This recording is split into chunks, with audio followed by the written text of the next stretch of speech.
Guys, আমি টুবাই, তোমরা দেখছো মৌসম টুবাই। তো আমার নতুন ভিডিও চলে এসেছে।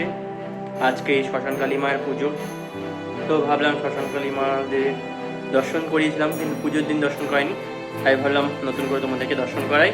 তো চলো ভিডিওটি শেষ পর্যন্ত দেখো। ভিডিও ভালো লাগলে লাইক, কমেন্ট, শেয়ার আর চ্যানেলকে সাবস্ক্রাইব করে নিও। তার সঙ্গে পাশে থাকা বেল আইকনটিও দাবিয়ে দিও, যাতে আমার ভিডিও নতুন নতুন নোটিফিকেশন রোজ তোমাদের কাছে আসতে পারে। তো বেশি কথা না বলে আজকে এই ভিডিওটি শুরু করা যাক।